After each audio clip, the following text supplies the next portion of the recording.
Welcome to the Man Room. Welcome to the Man Room.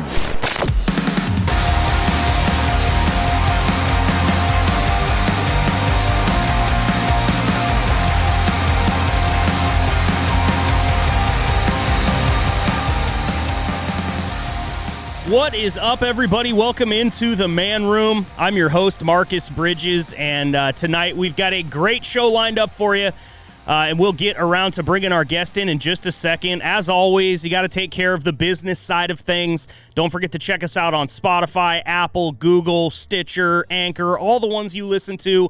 That's where you can listen to the Man Room. I'll also have a graphic video out on YouTube, and you can check that out on Facebook as well. www.themanroompodcast.com is the website, and pretty much all the other socials are /The Man Room Podcast. So go check those out. Without further ado, because I just am so excited about this one that I want to get into it, I'm going to bring in my guest tonight. He is a comedian. He's a writer. He's a musician, kind of a jack of all trades when it comes to entertaining you, and a good friend of mine and somebody that I miss dearly because I haven't seen in a long time. Please welcome, as I cue up my applause, to the Man Room Podcast, as I'm still queuing up my applause, Dillon Flynn.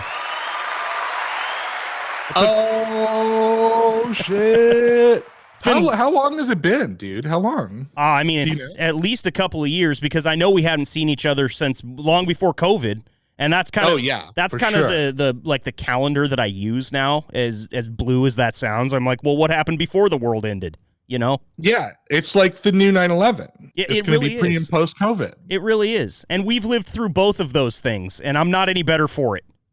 This was weirder.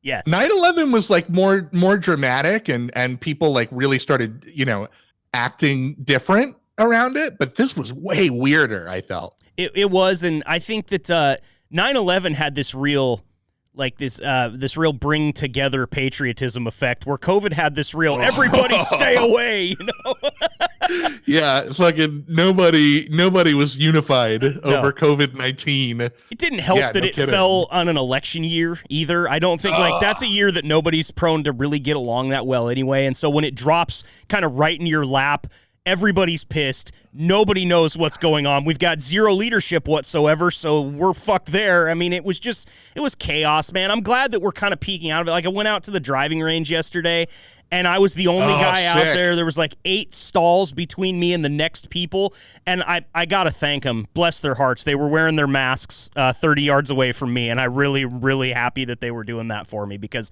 I felt safe. I did not have mine on because I was drinking beer, as I am wont to do. The driving range is like it to me. It almost is shocking that golf courses even exist as soon as they invented the driving range, because it's so much more satisfying to just chip the fuck out of a ball, just send it flying, like literally fill your body head to toe with rage and just see if you can launch that thing. Like, so superior to the experience of playing 18 holes, hot summer day. Good Lord, you with a gun to my head, you couldn't get me to do it.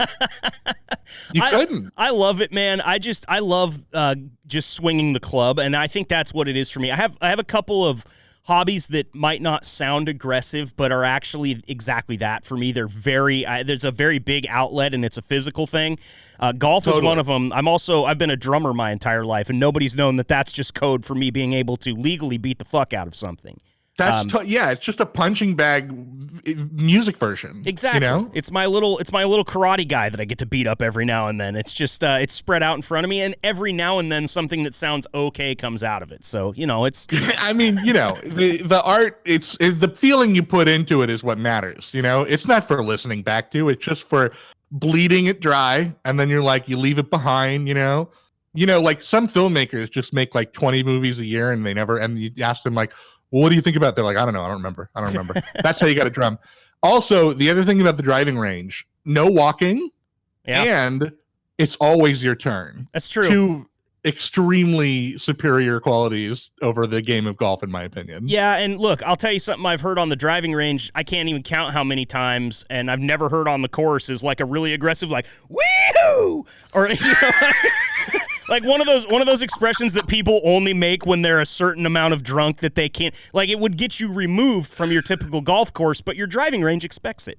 So, they should make a spectator sport of it. It would be so sick. You wouldn't have to be all polite and quiet, when people let one off real good and you can see it soaring. You just go like, shit, yeah, fuck yeah, just like really Happy Gilmore it up. Haven't you watched any of the long drive competitions? That's basically what it is. I have. That is what it is. Those guys grunt like Serena Williams when they hit a ball too, which I think should be something that is like, look, if you want to bring gamesmanship into golf a little bit, then grunt when you swing your club and your buddies will start to get intimidated, right?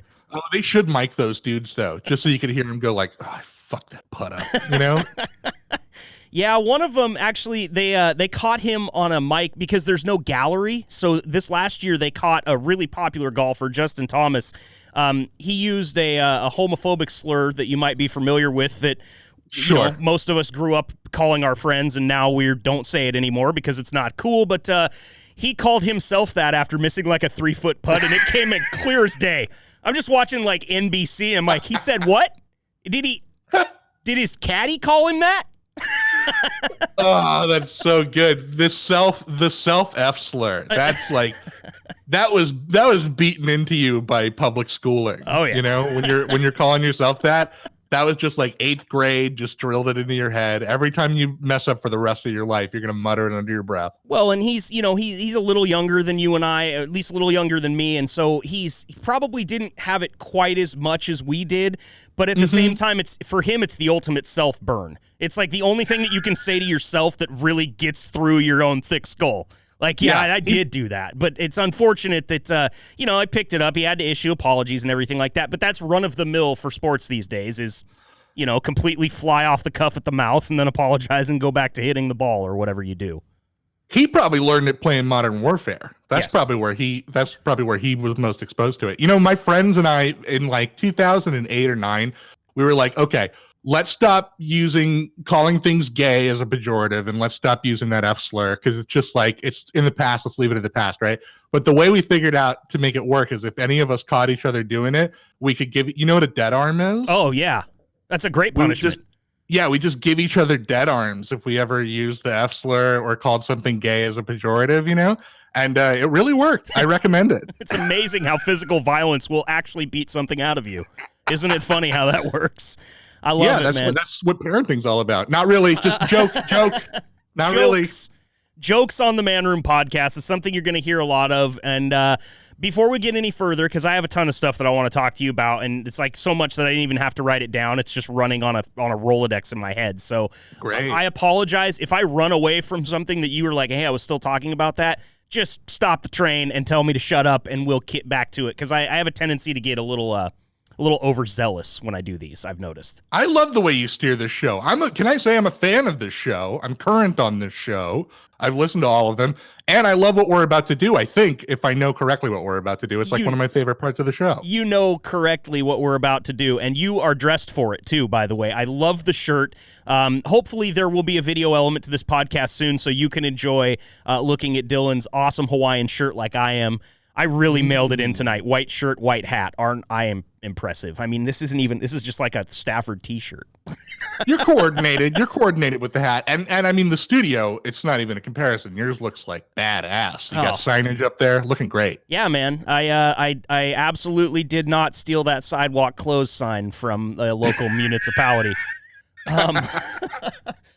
Real quick, because yours is going to be so much more exciting than mine, so I'm just going to get mine out of the way real quick. We always talk about what we're drinking in the Man Room, and tonight I am drinking Emerging Sunshine India Pale Ale from Block 15 in Corvallis. It says crisp, refreshing, and bursting with citrus, mango, and floral hop notes. This golden IPA is inspired by budding hops and spring sunshine, chasing away the winter haze, something that we could all use right now.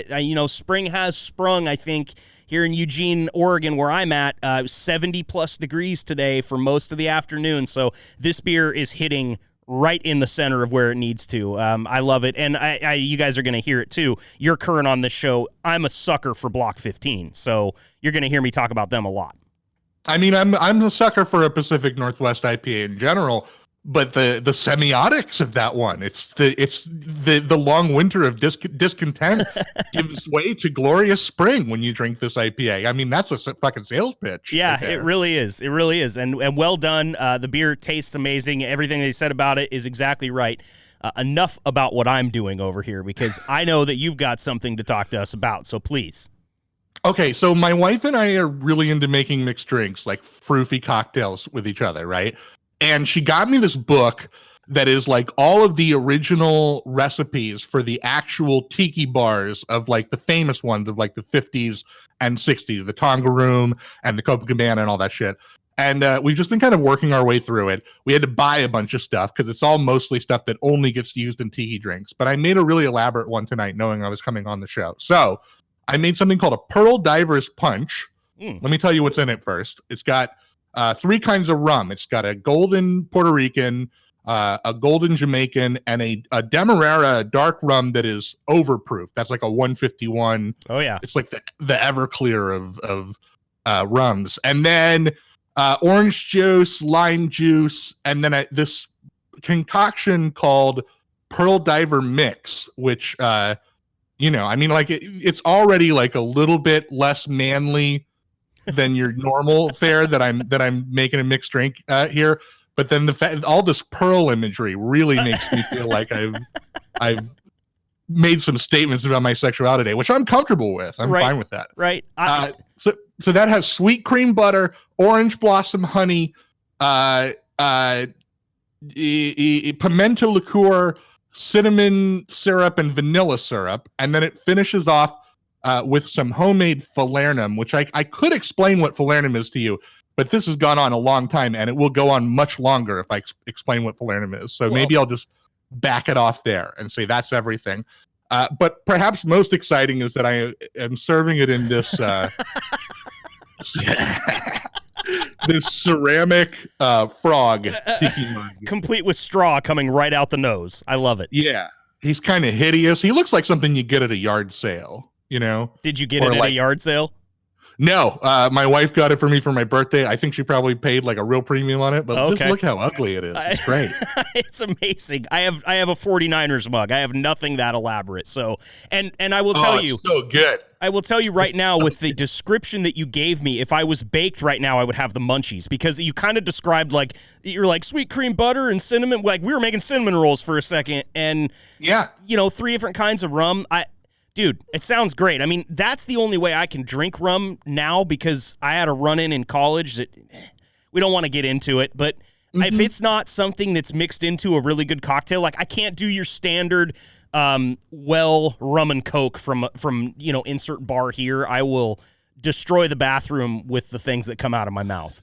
There was a fucking guy who would show up. He wouldn't go up, but there was this guy who would go to Lucky's who would just order Captain Morgan shots. Oh, and who's fucking doing shots of golden rum? I don't That's know, so man. weird. It's like sugar butter. It's like it doesn't have a taste that pleases when it goes down, at least to me. And like I said, if it's in like a Mai Tai or something like that, on my honeymoon, we went to Hawaii and I just fell in love with Mai Tais again, because if having a Mai Tai is one thing, but having a Mai Tai in paradise, like, can you even compare, Oh, it's the best. It's the best. I'm supposedly going to be going to Hawaii this year, but of course you never know. Yeah. Right?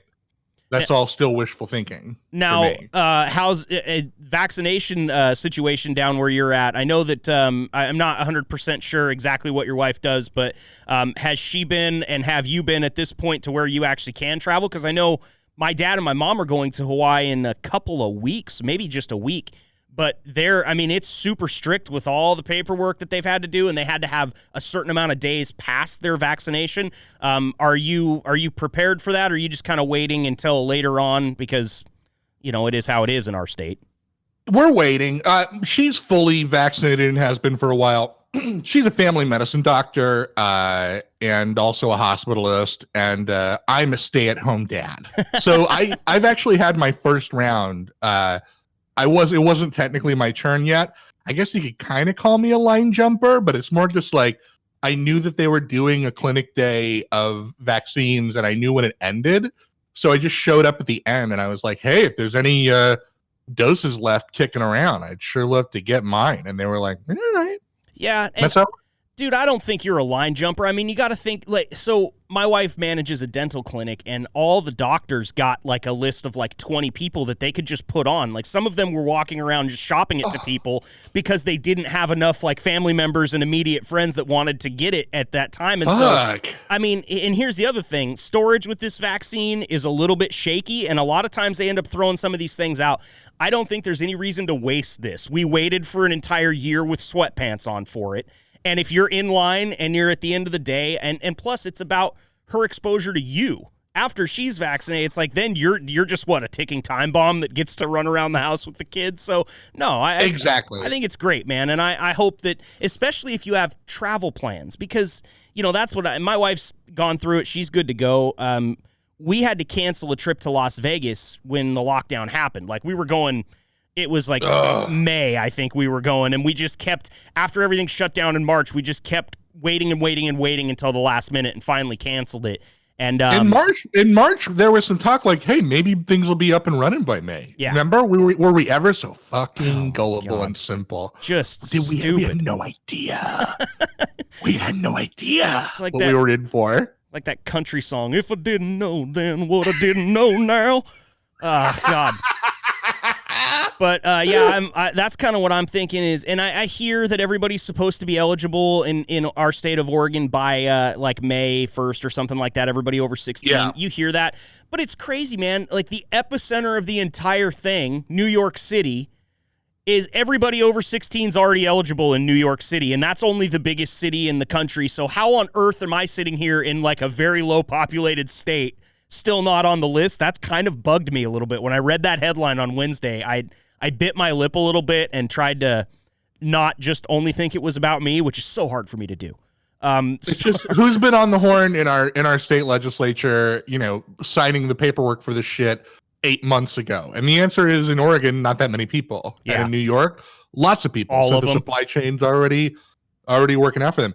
It's coming though. We're all going to be vaccinated except for the dummies who won't, and also there are some people with legitimate like allergies and things that can't get it. Yep. That's also a thing. I was reading this article like a week ago on Reuters that the crux of it was like, what will we do once all of the people who want the vaccine have gotten it?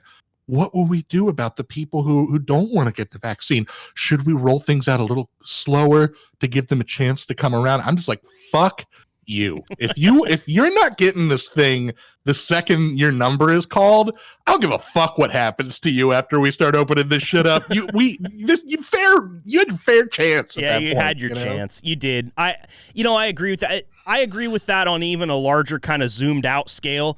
I'm sick of like a few people, the vocal minority, getting to change the way that the whole thing happens just because they're uncomfortable, or you start your sentence with point of personal privilege or something like that. It's like, dude, we don't all have to talk one way. We don't all have to think one way. We're still in a country that was kind of predicated on being free. So you do you, but you also let me do me, and you don't give a fuck about what I'm doing, just like I'm not going to give a fuck about what you're doing. So it really is easy to reciprocate. It's not hard, and it's not illogical, and it's not crazy. It's actually why we're all here. Yeah. I mean, yeah.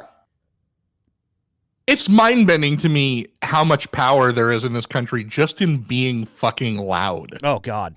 Well, I just shouldn't. Be loud enough, and you get a seat at the table. It's crazy. It's what I'm doing with this podcast. Stop blowing up my spot, all right? I even bought a new mic, so I was louder. You sound great, dude. I'm excited. It's like we're already on version 2 of them. Excited. Oh, thank you, man. I really appreciate it, and I appreciate you coming to hang out with me tonight.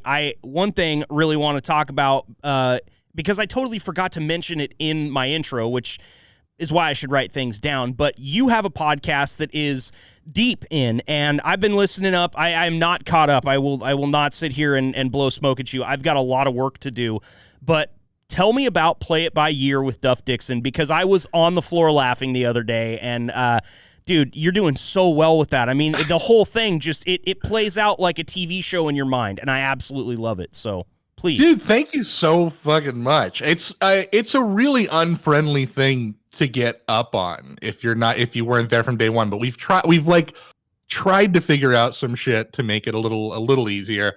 Play It By Ear is also a really difficult thing to explain, but at its core, it is a music. We do it live on Sunday nights. It's a music like comedy call-in chat show where each episode is a different year, and I play all music from that year, kind of organized into these blocks of, organized around either a genre. Like I did 1976 recently, so I did like the punk rock block and the Euro pop block. Or like, for example, I did 1999 was the most recent episode, and I think I did an arty hyper literate weirdos block where I did like Tom Waits and Fiona Apple. You'll hear like metal, you'll hear hip hop. It's very eclectic, but it's all kind of like the idea is you want to kind of give the people some taste of like what was music culture that year. So that's the music side of things. And then I hosted in character as this guy named Duff Dixon. He's from East Texas, and he is a former CIA time traveler. And as a result of his exploits in the CIA, he's 20 billion and 33 years old. He's kind of happy-go-lucky. He's got a big heart. He's a sweet guy. And there's just kind of like this ongoing serialized sci-fi adventure that runs through the show about like trying to prevent this cataclysmic event that will end the world in 2021. And all those things run together. We also take calls from listeners, and like sometimes people call in to do like improv-y shtick as little characters. You've had Seth Milstein on. He's done some funny improv character work on that show before. And yeah, it's just something that really came out of this pandemic and like needing an outlet to do all the things that I love doing, which are like music and world building and like comedy and improv and big influence, the love of live broadcast that I really like picked up a little bit in high school working for the high school radio station, but really picked up doing the Donkey Show with you and Drew in those last couple of years before things all fell apart there. There's just something kind of like, I mean, I don't need to fucking tell you. There's something like warm and cozy about pushing a slider up and some music's coming down and you're coming up and there's people on the other end hearing your voice, and like, I don't know, man, there's just something very like addictive and nostalgic about that. But anyway, I do it live on Sunday nights, and then it goes up on the next day on Spotify and Apple Podcasts and all that shit. It's probably most of the same places you're on. We're going to do a total of 6 seasons. I work on the show mostly with my friend Jeff Smith, who we kind of like work out the lore together. He also plays a major recurring character on the show. And yeah, I don't know, man. It's just something that like it's very ambitious, but it's also like incredibly it's manageably small. It doesn't take many people to make it happen. So you can make this really big thing with just a few small hands, and there's no boss to tell you that you can't do it. It's fully democratized content. So I'm just making like a big crazy sci-fi comedy show with like all kinds of dumb decisions that if I had a boss, they would be like, you're not doing that. Don't do that. And they probably would have been right. I probably would, because again, like I said, it's 2 hours a week. We do it every week. It's a lot to get caught up on. But if you want to just like really quickly try to cram the whole thing, it's broken up into seasons. We're in season 3 right now. At the end of each season, my friend Jeff, who I work on the show with, puts together this like recap episode that kind of like just takes you through all the plot of the previous season. So if you wanted to just like, if you just cram that, you're caught up on the lore, and you can kind of dive in with the rest of the show. But it's just like if nobody listened to the show, I would continue doing it just to have the outlet, because I find it like supremely fun to do, really fun to work with all my friends. I'm going to have you on doing some, I don't want to spoil anything, just doing some really weird, funny shit. Next really, season that I'm very excited about. Really looking forward to that. And sorry to interrupt you. You pitched that to me a while back, and I can't tell you how excited I mean, I was laughing just when you gave me like a paragraph of kind of what was swimming around in your mind. So I love that one thing that Seth said to me when he was on the podcast was he said that you have an idea for what you want to do with this and you commit to it, and that's what makes it easy to be a part of the show, is that you are basically a really good director, it sounds like, as far as your idea is concerned. And I think that's awesome because dude, I have that same addiction to the microphone that you were talking about, and I'll put this thing in front of me and I'll never shut up. So I kind of need direction from time to time. And I'm really excited about it. Now, I do want to tell you this because I think you'll be happy about this. You don't want to spoil stuff. Nobody wants to spoil stuff. But Seth was very excited about it when we were talking in here the first time. And we actually ended up cutting out like, I don't know, maybe 2 or 3 minutes of Seth talking about things that he has done that haven't aired quite yet. And so, or maybe it wasn't that they haven't aired. They haven't even been like recorded. They're just concept and they're on the docket for what's coming up. And so we went ahead and pulled all that out because I don't want to spoil your damn podcast on my podcast. What kind of stupid shit would that be? Extremely kind of you. I mean, that was your audio to do with what you want. I wouldn't have held it against you, but that's awesome. Well, everybody. Yeah, Seth is kind of, the way it works is that every season kind of has a different focal character. Like Tanya Kornilovich, who's a very funny Eugene/Chicago comic, was the main character of last season. I mean, I'm quote unquote the main character because I host the show, but Seth's character, whose name is Matt Marcus, is the main character this season. And he's got this like horrible situation where most of the people who go through what my character also went through, which is a 10 billion year long shift of time travel with like the CIA slaps this thing on your wrist and then it just keeps you alive for 10 billion years. You're stuck, time traveling, trying to stop this event that's going to kill everybody on Earth. Almost nobody escapes with their mind intact after 10 billion years. Almost everybody either comes out just a vegetable or like insane in some way. And Seth plays this character, Matt Marcus, who's in that latter group. And his problem is that like he's got like the short-term memory of a goldfish now, and he just keeps asking the same 5 questions over and over again. Like, who am I? What year is it? Are you a friend or an enemy? He just keeps resetting over and over again. And he's all PTSD'd out from his experiences. And like, so yeah, this season's all about this character and trying to like break this spell over him, see if he can fix his mind. And he's doing like legit, he's very funny on the show, but he's also just doing like legit emotional heavy lifting on the show. And I like, I'll like give him a scene. The way that I write scenes, it's like been a real process to figure out. I've learned that the best thing I can do is not write out word for word dialogue, is to just like give people a script where their lines are the gist of what they should say, and let them kind of go inside and figure out how they want to say that thing, and it's the performance that I'm getting out of Seth each week is like so uncanny and so good. And I'll finish a script and I'm like, oh, big stuff for Seth this week. Big stuff for like, how's he going to handle this? But he's so game. Yeah. He's so game. On the most recent episode, like he was like, he briefly figured out what's going on with him. And he just begs me to kill him.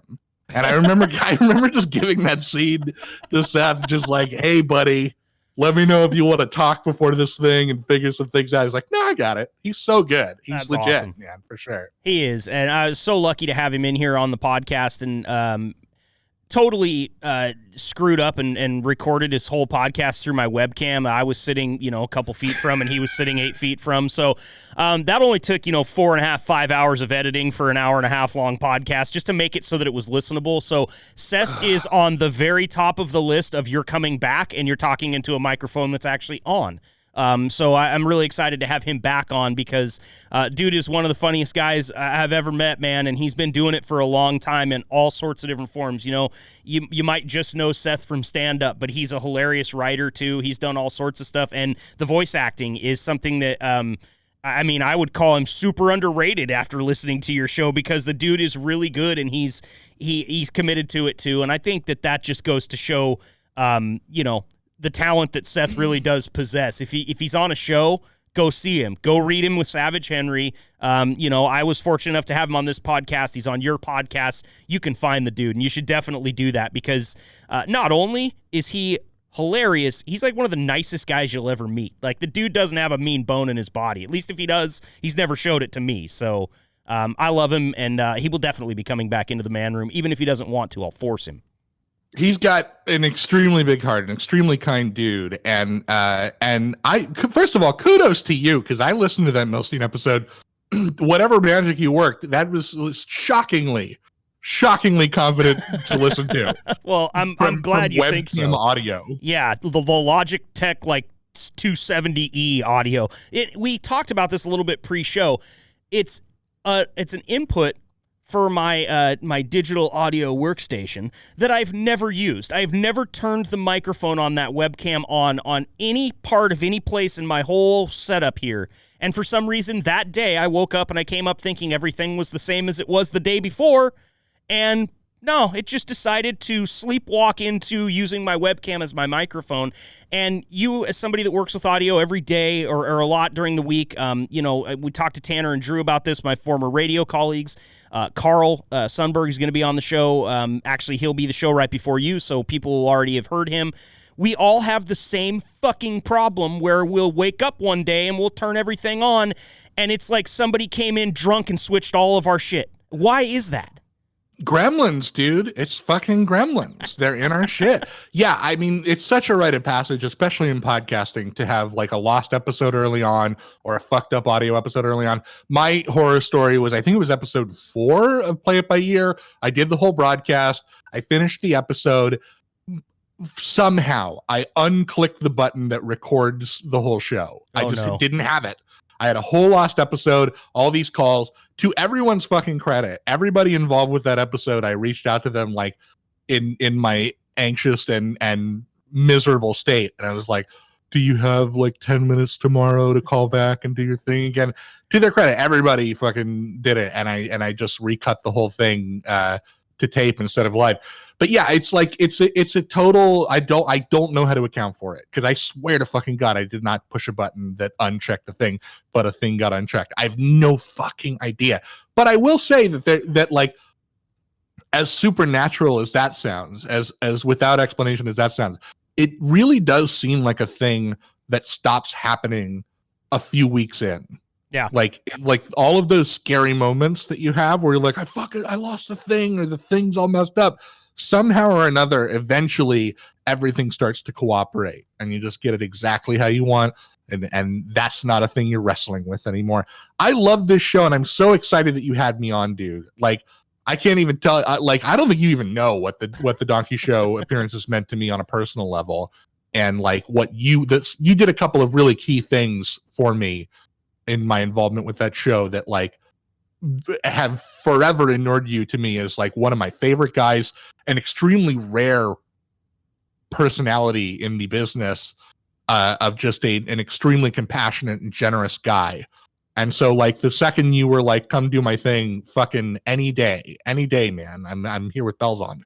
I started, I think I got on the first time because Castles like co-signed for me, or maybe because I was doing Donk Gong, the Gong Show, a couple of times, and like I came on a few times, it went fine, and then I just like I no-showed for 1 or 2 in a row, and because I was a depressed loser who couldn't get out of bed or leave my apartment in an extremely dark moment of my time. And I remember just like listening to the show and thinking like, there's another bridge that you burned, being a crybaby fuck up.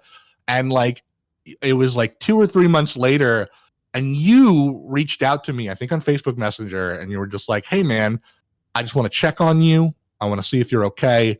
I know that that some things fell apart. I know that you've talked about on stage and in person about your, emotional stuff. I've gone through stuff like that too. Just like, if you want to talk to me anytime. And I just remember thinking like, this never happens in the biz, in broadcasting and comedy. Like you fuck up your opportunities. That's it, and you just reached out to me as a human being. We talked through it. And you were like, dude, if you feel ready anytime you want, you can always come back. And I just like, fuck, man, that's so kind. And then I did. I came back for like that whole last run of before the other shoe dropped and the Donkey Show, exploded for a little while. I think I was doing it like every week there, and I completely just having that show every week as a piece of structure and a really aimless time for me was also huge. I don't know. I credit you with a lot. I always think about that moment. That's just one of the kindest things somebody I've known in a professional sense has ever done for me.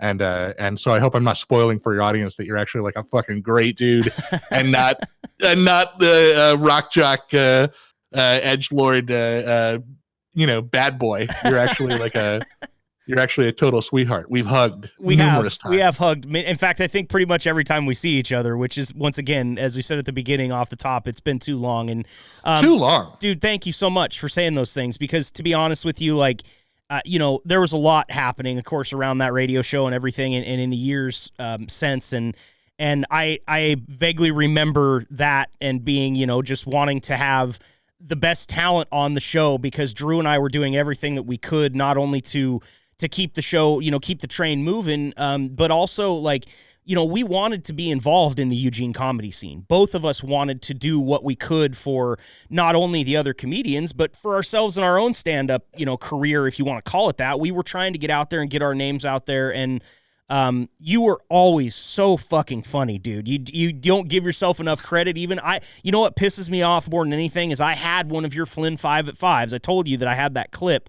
But what I realized is it's wrought with licensed music, because we were on the radio. And so of course, playing it would bumpers cause and bumpers and bumpers for days. Exactly. Playing it would cause a little bit of an issue, but I will send it to you, because this was actually, I think, the week before the show ended for good.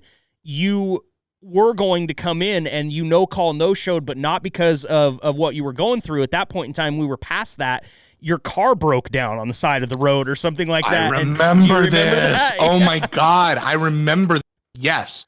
And I had to watch a fucking YouTube tutorial on my phone to figure out how to put my car into neutral without being able to turn the ignition on, because a Toyota locks you the fuck out. Yes, I remember this. And this like super nice Mexican dude who owned a restaurant was the one who like saved my life eventually. I think I got there eventually, right? Like late. You did. And I was listening. I have all that audio, so I'll send that to you too, because we were you could say that I'm kind and everything and big heart and all that stuff, but we definitely let you have it for not being there. And you took it amazingly. Like, and that's one of the other reasons too, is what people don't realize about that show is one thing that, and I got scolded for talking about the Donkey Show too much, but I don't care. It's a big part of my life. It's one of the reasons I have the connections that I can actually reach out to somebody like you, somebody that's insanely talented and really funny and will make this a great episode, and you'll be there. I owe that to the radio show. And, people always said to me, like, the reason we love that show is because it feels like everybody's in on the conversation. It feels like you guys are just sitting there bullshitting, and we're a part of it, and you're a part of it, and you're talking about stuff that happened, and we can call in, and, that is a big part of it. But the biggest part of that is making it sound like that requires everybody to be bought in that's in that room. Nobody can be sitting there worried about their ego. Nobody can be worried about if you get made fun of, if you're the butt of the joke, if you're the guy delivering the joke. You can't sit on your high horse, because it's coming around. Somebody's going to knock you off your pedestal sooner or later. And you and Seth too, and Mike McGowan, who's going to do the show. I'm actually recording a podcast with Mike McGowan in a couple of days. That's the reason that you guys were always invited in, is because you had thick enough skin and you had quick enough wit as a comedian that it was like being in the boxing ring with yourself. And it's like every punch that you throw is going to get thrown right back at you with equal fervor, and that's what makes it fun. Yeah, and I remember, like, after a few weeks of doing it, like, knowing that I could go there with you guys too. Like, I could fuck around with Drew, I could fuck around with you, even though I'm a guest in your home. You see something, and the thing is that, like, if your instincts are in the right place, that you're going live out through the wire into the radio, the second somebody finds the funny in the situation, even if that funny comes at the expense of whatever, your pride, you're like, fuck yeah, let's get into it, right? Yes, absolutely. Let me stick my head in the guillotine. This is going to be great. Let's do it. Yeah, absolutely. Yeah, I mean, I think you got to be like a little fucked up in the head that the thing that most matters to you is just to like make an interaction joyful and compelling. Yep. It's a little bit of like an ego death at a certain point where you cannot really be thinking about your image in service of hopefully entertaining a person. And you and Drew were so fucking good together on that show too. I know that like behind the scenes of that show, you know, it was calamitous and unpredictable. Whatever do you mean? Yeah. I mean, I was fucking there. I was there the day that like certain people would get like fired or moved, and it was like a huge scary thing, and like you could feel the people breathing down your neck, the management, and like, you know, just not because the show wasn't doing well, the show was doing great. The landscape wasn't doing well. Right. And the beautiful, the pure thing though is that like as soon as the light goes red and the faders are up, like you really did see, even on like your and Drew's face, living and knowing more than I knew about what was happening behind the scenes there, like it's always fun to be live on the radio with funny people. Even if the ship is sinking, like the joy is still so accessible when you're in that place, you know. Like, but kudos to you guys. I know it was not fucking easy. I know it was scary and weird towards the end. And I don't remember if I think you called me or Drew.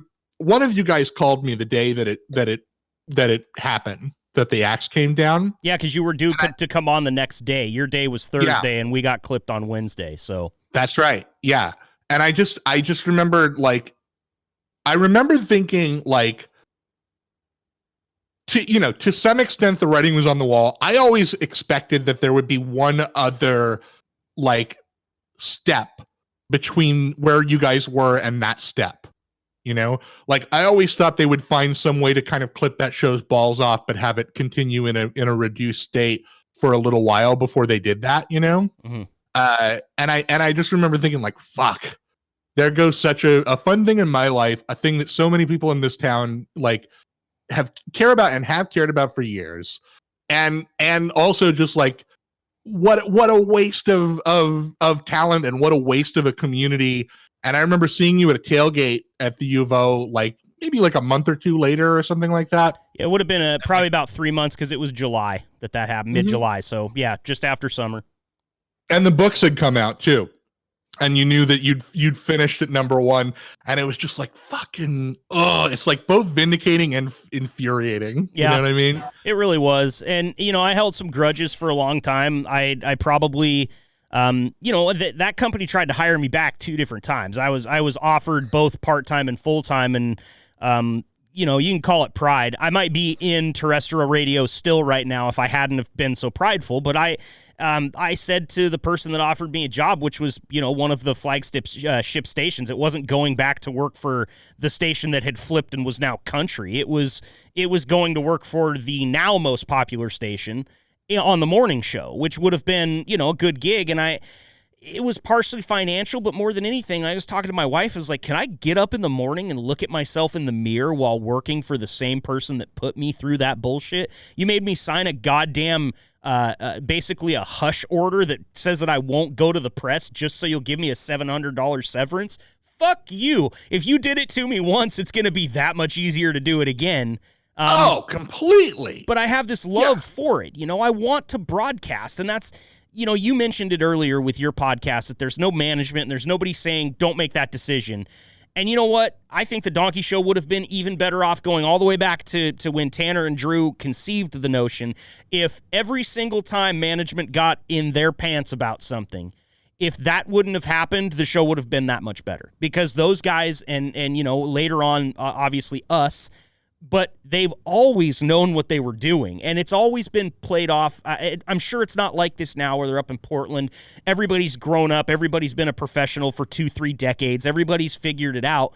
But I always felt like, and I think that Tanner and Drew would echo this, I always felt like they looked at us as a bunch of punk kids that were down there doing something that we didn't know, like almost like we were playing with a gun and we didn't know it was loaded. And it's like the best part about playing with this gun is knowing that it's loaded. Like that's what gets us to where we need to be to make this thing happen, is the potential for having somebody kick the door in and shut the mics off forcibly. You know, that's what's fun about it. And with this podcast, I don't ever have to worry about that, which takes a little bit of the, you know, the risk away and the sexiness, but still I'm doing it for that reason, because I feel like management, especially if your background is in business and you're managing a team of broadcasters, you're making the wrong decisions most of the time. That's from the artist standpoint.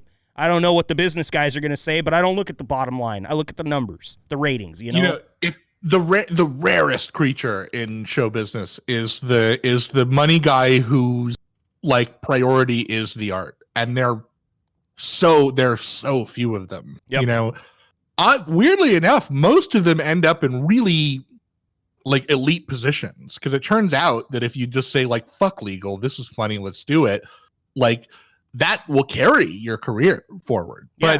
But it's a fear-based thing.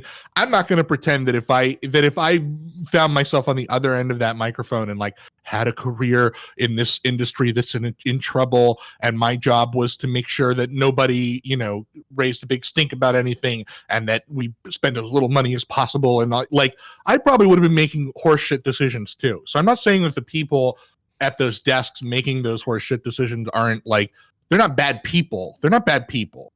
They're just in a situation that produces awful decisions, at least if your priority is to listen to a funny show on the radio. You know what I mean? Yep. And you don't have a choice either, because your job is just as expendable as anybody else's in that position. I mean, you're still answering to someone, you know? Of course. That's what's kind of cool about where we're at technologically now, is that I basically have my own radio station.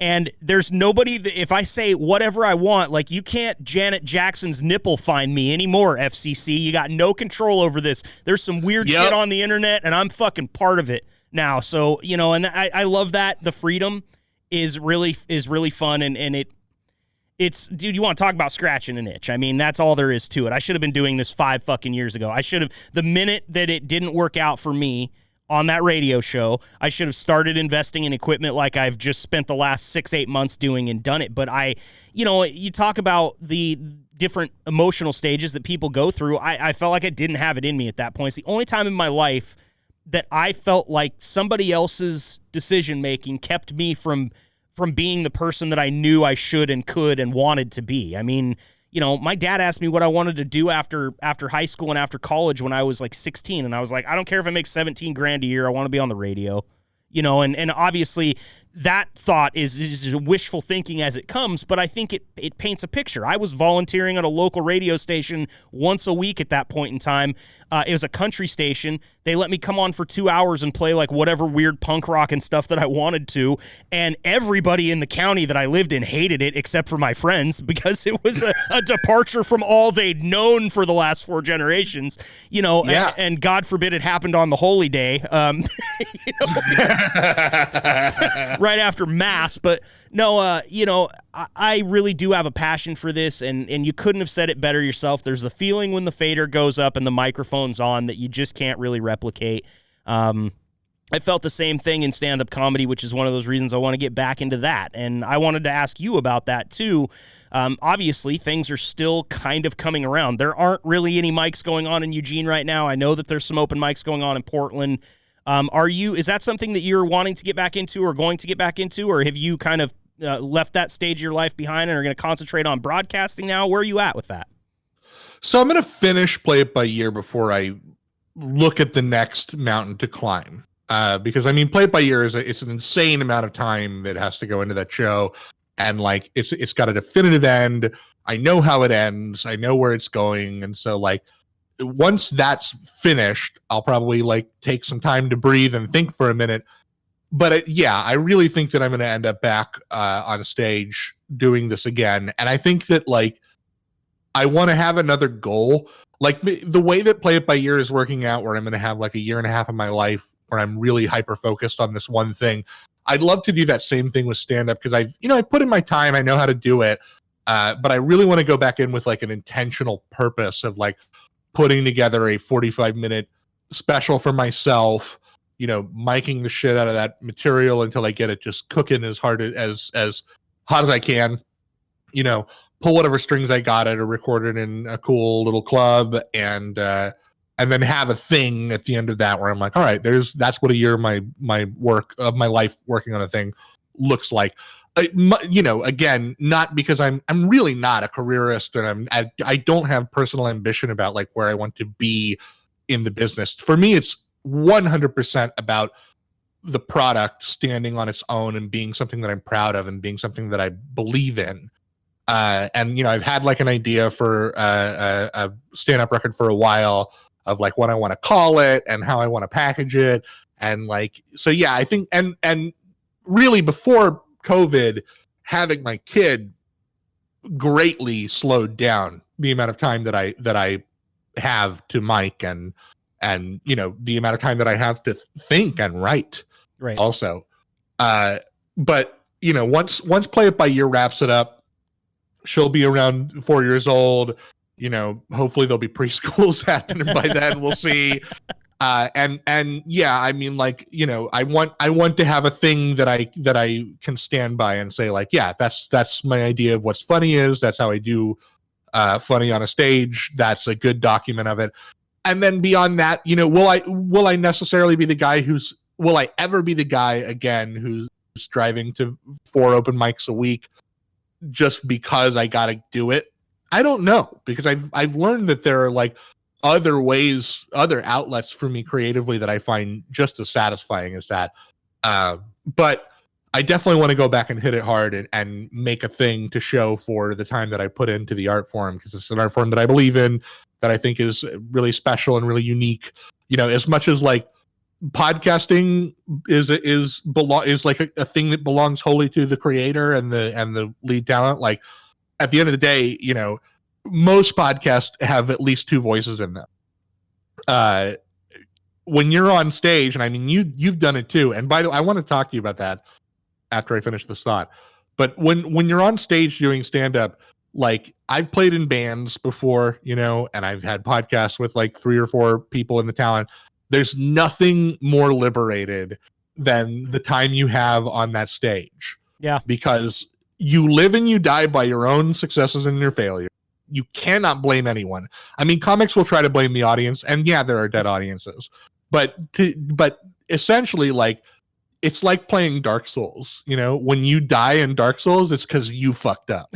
When you die on stage, it's because you fucked up. Yep. But also, you might have a bad gig when you're in a band because your drummer is fucking drunk and he took too long to set his shit up and half the room walked. You know, you can drive home going like, fucking terrible gig. But you know what? It was all Dan's fault. You don't get that. That's not the talk you get after a bad set. You got to be like, you got to get it together, buddy. Yeah.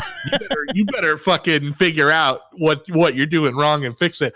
I love that. I love the nobody's telling you what to say or how to do it, and you're gonna suck when you first start. But that's what I want to talk to you about, because you and Drew would both do time at the Gong Show, and I remember seeing Drew do it on stage. And Drew is always really funny on stage, but he was funny on stage the same way that he was funny on the mic in the studio.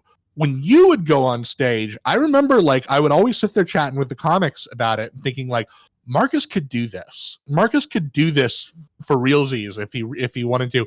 Obviously, there was no reason for you to like doggedly pursue it at the time, and God knows there was no time. I mean, you had a regular gig that took up enough of your time and your energy. But you can always tell, like, if somebody's got a real natural ability to orate like that on a stage, like, you know when you're in the presence of that. And I just remember like trying to talk to you about it once and being like, what you need to fucking do is start taping yourself up there and like take the 5 things that are really killing for you and like go do a mic and hone those things in.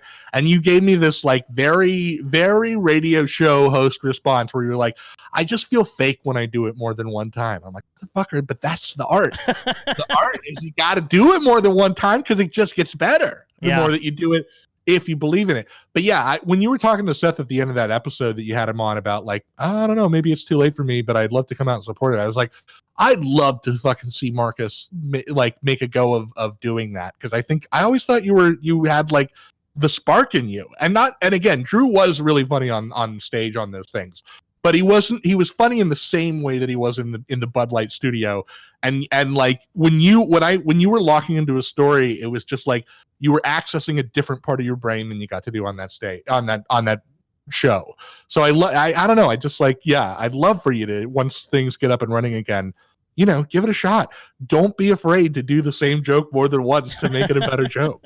Don't be afraid. Yeah, dude, I was, and just to let people in behind the curtain a little bit, I think we might have talked about this with Seth a little bit, or maybe with Chris Castles, but Donkey Kong Comedy, every Monday night we did that show, and I always felt like if I brought the same stuff, I also wasn't really supporting the idea of the radio show, and so, and to be honest with you, there were some times too where, you said like comics can blame the audience. The only time I've had a bad show is when it's the same guys that saw the same show last week, and they're just sitting there, like Seth said, reciting your jokes to themselves because they've already heard it. I think that's when the crowd is tough, and at open mics, that's what you have to compete with, because that's what everybody is there for. They're either there to hear you workshop it, or they're there to workshop it themselves. And right, comedy's one of those things that, look, everybody likes to have fun, and the personalities you meet are probably going to be some of the most outrageous and eclectic and fun people that you're around. But they're competitive too, in a way that they didn't wrestle you for a football back in high school. But I'll tell you what, if you got up on that drama stage next to them, they would outact your socks off, because that's their competitive drive. And comedians are a lot like that, man. They really will compete in sometimes, and I don't mean to say this all the time, and I won't mention any names because I think it happens to different people at different times. You hear somebody tell a killer joke, but then you also think, well, like, how come they didn't laugh like that when I told my killer joke? And you kind of start to, try to figure out, is it them? Is it me? Can I hone it? I don't know, man. That was always weird. I felt like it was a really friendly atmosphere in Eugene, which kind of scares me about going to do open mics in bigger cities, because I feel like it might be one of those things that it's like they're going to intimidate the new guy, and I'm just forever going to be the fucking new guy. You feel much more anonymous doing a mic in a bigger city like that. But I also think it's good for you. I mean, I think that if you really get serious about working it out and getting the muscles strong, the best thing you can do is a mix of like rooms that know and love you, rooms that don't give a fuck about you, rooms that don't give a fuck about anybody, who are just like drunk old timers and are just like, can I fight this bar until they pay attention to me? Like, that's also good. All these different audience experiences will, in theory anyway, work different muscles in your brain and make you a better comic for it. But yeah, going up in big cities, like, it's definitely more anonymous. You definitely feel like weird talking to the in group, and like, I'm not established in this scene. Am I allowed to say, hey, I like that set or whatever? Yeah, I mean, it's less fulfilling certainly than when you're just like killing in a super friendly hometown crowd. But yeah, the you're right about the competitive issue that exists among comics. Like, I think that improv, people who like go learn improv, because improv is the thing that you have to like take classes to do properly, because there's like rules there that don't exist in stand-up comedy. People who train in improv, they learn to trust other performers, and they learn to listen to other performers to like make something funny together. And like, it really teaches you to get out of your ego. It's a lot more like being funny on the radio than stand-up is, I feel like. Mm-hmm. But yeah, there's definitely like, I'm sure you've had it too, where you've like had funny comment when you were doing the Donk show. I'm sure you had it where you like see somebody really funny go up at Donk Gong, and then you like have them in the room with you, and it's like, it isn't coming as easily. And some of that is just because comics have no incentive to play nice with others, and so they don't like learn that skill set of trusting the other guy to have the next line, and like, maybe setting them up for it, maybe giving them a breath to do it. That kind of shit is like so much more finessed. I utilize some improv comics from Portland on Play It By Ear, and it's always like such a good feeling to know that like, all right, this next break, I could phone it in, and it's going to be funny because this person's going to kill. And I mean, like, I remember Chris was always so funny on that show when you'd have him on. Mac Chase was always really funny. He'd do like some great voice stuff. Oh yeah. Fucking love Mac too. I love too. Mac. I will definitely have Mac on if he will come on. I have not had luck getting in touch with him at this point, but you want to talk about a bad crowd. Mac performed in front of the worst crowd I've ever seen at one of our Donkey Show Throbbit parties. It was it's a place called, I think, like Sidelines, but it was John Henry's, and they decided to have our big middle of the year party that we had once a year at this bar that they had just closed down, a Eugene institution that was known for letting you come in and drink after hours for just free. It's like there were so many people that loved this bar, and they shuttered it and turned it into a sports bar. They completely gutted it, and then they expected us to go there and have a good show. Oh yeah, it was in downtown Eugene, which is it's downtown Eugene. If you've never been, please come on down and enjoy it. Take it all in. Drink it in, if you will. But Mac got up there. He was the only comic that had gone up. First of all, the stage was like 6 inches tall, and it was sitting right in the middle of the dance floor.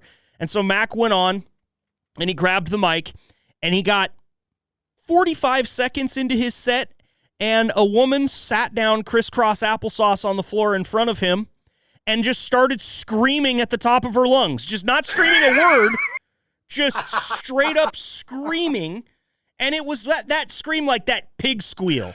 You know that pig squeal when somebody hits that register and your eye pops out and you have to shove it back in? And Mac tried. I think he did 5 or 6 good, strong minutes, and that woman's pipes just kept singing. And, sometimes that's stand-up comedy too, right?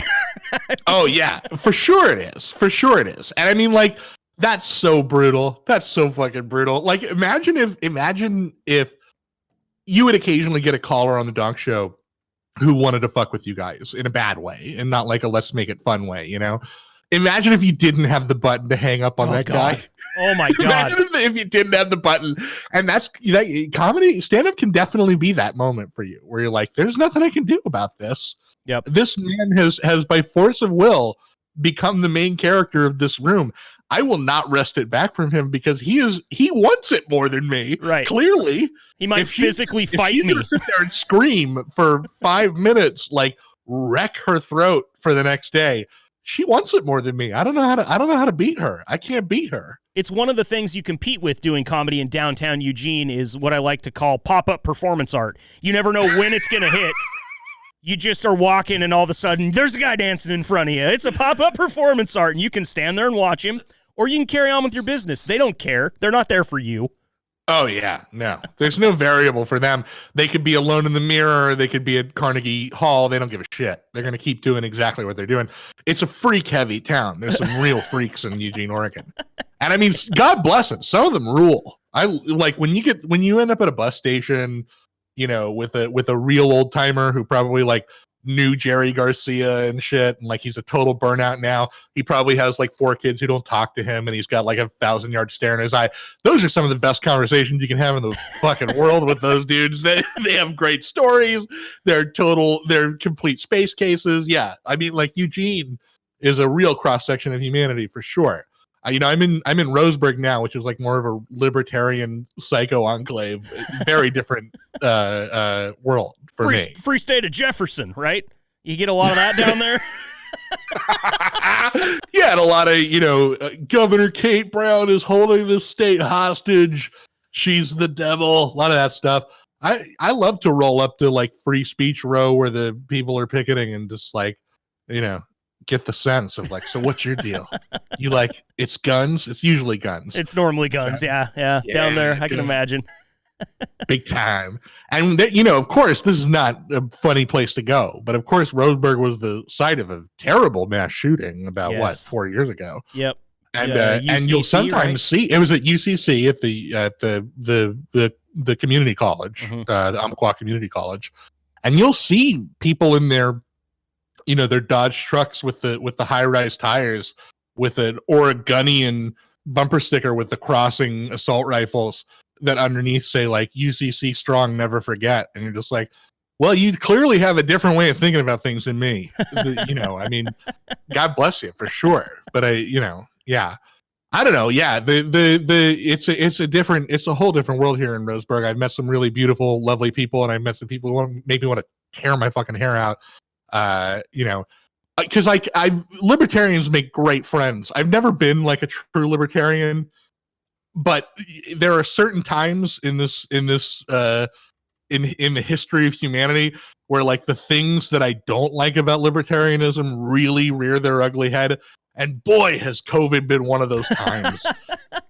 Boy, have the libertarians really reminded me why I belong on the other side of the line from them. Oh, God, man. I'll tell you right now, COVID was really good at highlighting everybody's bad things. Like, I looked in the mirror one time during the lockdown, and I was just like, where did those features come from? Is this a feature of lockdown? Is that I now look different to myself because of what's going through my own fucking head? I mean, it was like being on acid. And watching, say, yeah, like a year-long bad acid trip. Yeah. Well, it's a year long. We're still going. The clock's still ticking on our bad acid trip. I haven't come down yet. I'm at that point now where I'm laying in bed, but all the lights and sounds are too bright and loud, and I can't fall asleep. I just want to fall asleep. When I wake up in the morning, I'm gonna be sane again. It's not gonna be like this after I wake up. Oh fuck yeah, for sure. And I mean, like, it was worse early on for me. I don't know about you, but do you remember like the April that never ended? Oh, yeah. I was like an emotional, terrible mess throughout that April. And I remember like, because it was so hard to adapt to just like, even if you're not, I don't have like a full social card. I'm not fucking going to the potato sack race on Sunday or whatever.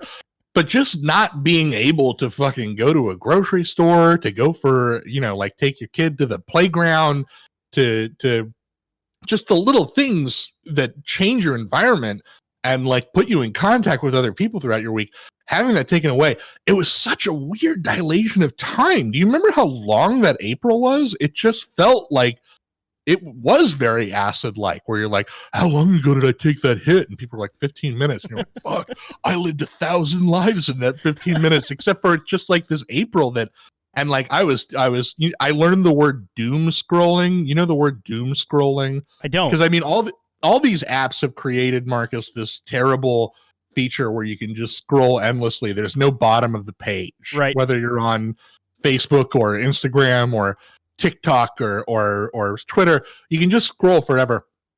And everybody wanted to talk about how grim shit was. So doom scrolling, I don't remember who taught me the phrase, but it so described what I was doing, just like looking at everybody's doom takes forever and scrolling. And I remember my family started this thing on Zoom. My first Zoom call ever was with my family, like extended family, aunts and uncles and shit. I have like on my mom's side, it's all Jewish. And so they're all like very funny, loud, boisterous people. And they started a weekly Zoom cocktail social. And again, the wife and I really into making cocktails. So like, perfect, cool. Let's all get on Zoom and hang out with the family. We did the first week and then we did the second week. And it was like, we were really settling into that March, April, where the world was different now, you know? And the uncertainty of like, what's next? What happens? How many are going to die? How different is this world going to be? Will it ever go back to normal? All these terrible thoughts that are bouncing around my anxious head and all of our anxious heads at that time. And I logged into the Zoom call after like a particularly difficult week. I'm a stay-at-home dad, so my human interaction for the most part is like a 3-year-old child, a 2-year-old child, and then like my wife comes home from a hard day at work and she's like, I just want to go to bed. So I was excited. I was like really looking forward to this call. And I logged in and all anybody wanted to talk about was just the grimmest shit. I saw this projected death toll.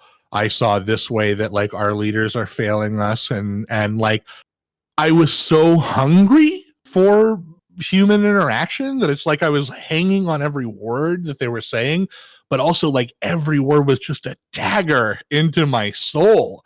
And I just like definitely one of like the lowest mental health moments of my life of recent, like since I've kind of gotten my shit together, was that whole first. But it did, I don't know about for you, they talk about it in like the Holocaust, for example, of just like, if you're in a shitty situation long enough, you will eventually make it your new normal and feel like yourself again. I eventually did feel like myself again. Like yeah. I've learned that if you lock the world up for a year, eventually I'm going to start making dick and fart jokes again and feeling like the same knucklehead douchebag that I always am. Feeling like myself again, finally, And it's a little bit weird because you think the first thing that comes to mind when you characterize it like that, which by the way, I agree with all of it, but it's a little bit Stockholm syndrome-y almost. It's like, it's you in the four walls, and sooner or later you're okay with that. And is that just because exposure to the four walls? I mean, I used to like to go outside. It's nice outside. I have these dogs I could walk, but I also haven't taken off my robe for 6 days. So I'm a little confused as to what I actually like now, because the dog doesn't look like he wants to go for a walk either. But he's Stockholm syndrome-y with me as the leader. So it's like, I don't know. It was really weird for me. I was really scared at first, and I have no trouble admitting this now. I had a lot of trouble admitting it back then, but I was terrified. I thought that people close to me were compromised, and I was worried about that. And I think that part of that probably is doom scrolling. I think looking at the news, like I remember it when my wife wasn't working, her dental practice was closed down. My company that I was working for at the time had given us the option. We could work from home, and if it worked out, they would let us do that if we were concerned about it. And so I took advantage of that because I've never been that scared. I wasn't that scared when I woke up on September 11th, 2001 and watched the towers fall, because totally. I mean, I was not that scared when we were under attack. And I think that it was kind of, who knows what kind of political gain these things might have been, trumped up for, if you will. And I hate to use that word because get this thing demonetized or some shit. But, it's I feel like now, looking back on it, that I fell victim to the basically the mainstream narrative that half the country was going to die. And I got a little bit of heat coming back on me from the company I worked for. And it was funny because I could tell that the mindset that they had was a subject of me being scared and wanting to work from home. And then they viewed me as a different person after that. Like I wasn't the star employee anymore. I was the piece of shit that didn't care about the company over my family. And that might be a bit of a fabrication too. I don't know. I know the guy that was my direct manager is one of my good friends, and he never felt that way. He was always super understanding, never gave me a side eye. I still have beers with him all the time. I don't know that about ownership, and the ownership of the company, I think, had a real sour taste for somebody that was literally scared into wanting to protect my family. And dude, I've never done stuff like this before. We had like a box of food that was just all like canned and non-perishables just sitting in the pantry because we didn't know when or if the stores weren't going to be open. And that turned itself into, well, now I have 2 Tupperware bins of like emergency camping supplies and a backpack with a gun in it and like stuff like that stashed away in my garage should the whole fucking thing crumble. And that is not me. I'm not that paranoid person. So that's how COVID changed me. It might have prepared me for unknown things that are going to happen in the future, but it turned me into a paranoid mess that I have never been before in my life. And I'm a rule follower. I grew up on the water doing a lot of water sports, and I've been always, my dad still tells me to this day, he's like, I don't know where you learned how to be so safe around the water because I didn't teach you, but you're the safest person around the water. And that was always my thing, is like, well, I'm safe enough not to be paranoid. That's how I feel about it. If I make sure that nobody's doing anything stupid out here, then we don't even have to worry about what might go wrong. And I had no control over that for COVID. And, a little bit of a bummer. It kind of led to this, though, because it gave me a chance. Like Seth and I talked about it when he was in here. 2020 is the chase your dream year, bro. Everything's fucked. You might as well go for it, So, it's kind of where the whole thing came from. And this podcast was born out of Zoom calls with my buddies, my college buddies that none of them live here anymore. They're up in Seattle, out in New York, Bend, all over the state. And about once a week, we would get on the Zoom and just drink some beers and just talk to each other. And there was some of those times where you kind of, let's say you bring up an opinion about something that's going on and you hear somebody throw it back in your face. This is a lifelong friend that's never talked to you like that before. And they get super defensive about something. It's like, okay, it's understandable. Everybody's on edge here. Nobody knows what's going on. Dude, this last year of like, look at my marriage. The amount of like fights that have happened where at the end of them we're like, we're both just going fucking crazy right now. Yep. this is a unprecedented fucked up time. I mean, we also have a toddler, so like sleep's never great, right? But also like, yeah, I mean, the toll that it's taken on my personal relationships, and just like I'm not a pick and fights guy. I'm not that guy, but I picked some fucking fights over the last year. I like to think that it's settled in and gotten a little bit easier and better. But yeah, like the marriage was put to the test, not in like a serious, is this going to make it way, that like, you know, the previous years of smooth sailing had never known before. Yeah, I mean, like you talk about like your college friends, you know, you'd never heard somebody kind of step to you that way. It's been a trial for relationships and for our sense of like where we're willing to go, what kind of hills we're willing to die on and shit like that. Yeah, I mean, like what a fucking through the looking glass year it's been. I still have managed, you know, 3 months into 2021 to hang on to my optimism of like, you know, now I see the break in the clouds. I see the sunlight shining in as if I'm drinking that IPA that will put the misery of winter behind me and emerging sunshine me to the splendor of spring. Emerging sunshine, right there. Characterize it. Mm-hmm. This is going to be a really random question, but it just popped into my head, and I don't know why. Something about the rays of sunshine. Have they canceled Indian in the Cupboard yet?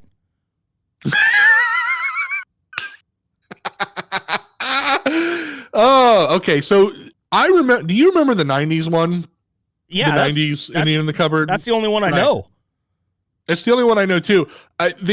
So I have to remember. I have to imagine that just the use of the I word itself will. Frank Oz directed this? Sorry, I'm getting on Google in the middle of the podcast. You IMDb'd it. You IMDb'd it. Now it's in there. Now it's in your internet history. So, I mean, hey, man, I appreciate you doing some research for the show and everything, but you're on thin ice now, bro, because you're essentially wearing the T-shirt, okay? Yoda directed Kathleen Kennedy produced it. This is basically a Star Wars movie. Indian in the Cupboard at this point. Holy shit. Yeah, I have to imagine that whoever's sitting on those rights, we're not going to see that remake for a long time. Well, that's not coming. It's going to be called White Guy in the Cupboard. Every time he tries to peek out, they're just going to slam the door on him. So, man, dude, Dillon, I asked you for an hour. We've gone over that at this point in time. If you've got anything else that you wanted to talk about, anything else on your list, let's get to it, and then I'll let you get back to being a good family man, dude. Here's one thing that I did have written down. Thank you for not pulling some kind of poor taste April Fool's joke, because I fucking hate April Fool's Day, and it is today. We're recording this on April 1st. I've been against this for so long, and I think the whole point of, like, we all prank each other on the same day really just defeats the purpose. But I really appreciate you not coming on with some trumped-up bullshit. There, I said it again. Thumbs down. Thumbs down for April Fool's jokes between friends, because, I mean, you should be fucking with each other all. Don't make a dumb holiday an excuse to do that. April Fool's is just for judging the humor attempts of corporations. There you go. Know? There you go. I'm just looking like Google. Not funny. Not funny. I'm funnier than Google. Fuck off with your $10 trillion, capital. You rule the world. You're not as funny as me, Google. I do like it, though, when they make weird shit that you can actually play with. You remember one year that, like, before Pokemon Go ever existed, Google put Pokemon all over the map, and you could like drive around and find them and shit. It's cool. It's cool when they put money behind it and give me a thing to play with. But other than that, I don't need April Fools. I've heard before, though, that in Great Britain they have a different rule where it's like, don't quote me on this, but like all of the jokes have to be done before noon, and then after noon you got to be back to earnest again. So it's like, I think that's interesting. That's more interesting to me. That makes April Fools feel, because I always feel like, Marcus, that the value of a holiday for me is like, A, does it have a mascot? It needs a mascot to be a good holiday. Does it have a song? At least one song that I can associate with the holiday. Does it have a special thing I can drink? Does it have a special thing that I can eat? right? If it checks those 4 boxes, it's a good holiday. If it doesn't, then I don't need it. And I feel the exact same way as you do about April Fools, and I bet you that most people who work in comedy do too, because it's just like, to me, it's just inviting motherfuckers who don't know what they're doing to overstep their bounds and do some shit that's going to piss everybody off in the name of trying to be funny. Stay in your lane, fuck with your friends 365, maybe 364. Maybe April Fool's Day is the day that you never fuck with your friends. Take a vacation. Yeah. I mean, call them on Christmas and tell them that something terrible happened. That's fine, but just don't do it on April 1st, right? Yeah, for sure. That's a good point, man. I would so much rather just somebody walk up and pie me in the face and kick me in the nuts than trying a bad prank that you can see through. It's like, I know what you're fucking doing, and I'm only going to go along with it because I'm your friend, but don't consider that something that's just, that's finite at this point because you opened this book. So tell me where I can listen to. Maybe we could fix it, though. Maybe we could fix April Fool's Day. Maybe, first of all, it needs a mask off. So immediately my brain goes to Falstaff, the fool from the Shakespeare plays. So let's get him in there with his gesture hat. He'll be our Easter bunny. Then it needs a song, Send in the Clowns. That's already out there. Or what's that one, the one that they always put like the hardcore dancers to, the Benny Hill theme. Yeah, there you go. Benny Hill theme, maybe. I mean, that, I don't know, that might make me hate it more. But I like where we're going here. The Flynn 4 necessary, 4 ways to improve your holidays. So we've got the song, something to eat, you said? Something to eat should be a banana cream pie, because then you can just eat a slice, throw the rest in somebody's face. Yeah, right? Perfect. I love it. Drinks harder. What's the prank drink? What do you drink to prank somebody? Anything? There's one shot out there, and it's not. It doesn't taste like it looks, but it's like I think it was. It was like Yukon Gold. You remember Yukon Gold? It was like kind of a flavored offshoot whiskey from Yukon Jack.